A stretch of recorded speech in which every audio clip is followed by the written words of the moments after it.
Russ, thank you. Hello again. Northeast Ohio, we welcome you into 3 News at 5, and we're going to jump right into the breaking news story. A live look right now in Lorain, where police just wrapped up a news conference. 3 police officers from the Lorain Police Department have been shot.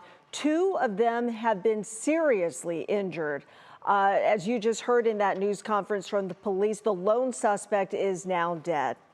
Now, let's get the latest from our multiple crews that are out in Lorain covering this story. Let's begin with Annabelle Childers right now, who leads our team coverage tonight with what we know so far. Annabelle, a lot to unpack here. There's definitely a lot to unpack, and if you've been watching through our earlier shows, this has really been a chaotic scene with lots of law enforcement vehicles here. We do know that 3 Lorain police officers were shot this afternoon. We are still waiting to learn exactly how this altercation unfolded with those 3 Lorain police officers and also a suspect. We know 3 Lorain police officers were shot and are injured. At least one of those officers is dealing with life-threatening injuries. That suspect was dead on arrival. Right now, law enforcement says they cannot determine whether the suspect took their own life or was shot by police. That's going to be part of the investigation as the Lorain County coroner is on the scene. Now, Elyria police are handling this investigation alongside law enforcement partners like the Lorain County Sheriff's Office and then also Ohio BCI. They're going to conduct an investigation to determine exactly what happened here. But again, at this time, we don't know whether there was a call for service that brought those 3 law enforcement officers to that area. We do know that the Elyria police chief is calling this an ambush, that those 3 officers came to the end of Riverbend Drive behind me and that they were shot by that suspect. So, of course, a very troubling situation, and we are still waiting to learn more of exactly why those officers were here. All right, Annabelle Childers live for us in Lorain. Now turning to what we know about the suspect tonight. Danielle Wiggins joins us now live with those details. Danielle?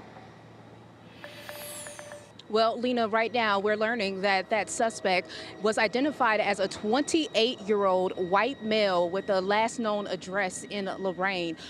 The officer said that they do believe that they know the suspect's identity, but they are not giving that suspect's identity out right now. Now, I asked if the suspect's body was still on scene, and the police chief tells me, yes, the suspect's body is still on scene where they encountered him in that ambush and gunfire back and forth. Now, there were reports that there may be multiple suspects, and the chief of police says that right now there are no other suspects that they're looking at. This suspect was a lone gunman. So we're continuing to gather more information about the suspect and about, again, what led up to this. What was his motive? We asked, what was his motive in this? Did they think that they know? They said they don't know right now, but there is an investigation ongoing. And again, we'll continue to update you on air and online, Lena, as we learn more. All right, Danielle Wiggins, thank you.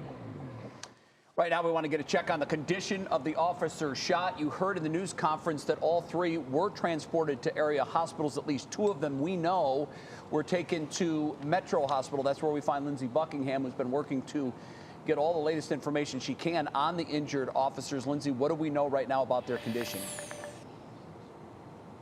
Hi, Jay. Well, the situation here at Metro has been changing by the hour. When you last checked in with us, there was only a few Lorain police cars. Now, as I step aside, you can see that there are more than a dozen. Just a few minutes ago, we heard the sirens, and then many Lorain police cars pulled up with the officers running inside, of course, to check on their fellow officers. We've been here since about 2 p.m., and when we got here, we saw multiple Cleveland police cars pull up to this emergency entrance. Then we heard the Life Flight helicopters overhead. We saw 2 land at Metro. Then more police cars showed up, and a spokesperson for Metro did confirm that 2 Lorain police officers were taken here for treatment. Now, since then, Lorain Mayor Jack Bradley has confirmed 3 Lorain police officers were shot. 2 were very seriously hurt. 1 sustained non-life-threatening injuries, and as you heard in the press conference, 1 suspect is dead. Out here at Metro, again, you can see the Lorain police cars lined up outside the emergency department, and we did learn just a few minutes ago that they will hold a press conference. Lorain Police will hold a press conference right here outside of Metro. Jay, we'll bring that to you live as soon as it happens. All right, that's expected to happen sometime around 6 o'clock. We'll be on that story. Lindsey Buckingham with the very latest from Metro tonight. Lindsey, thank you.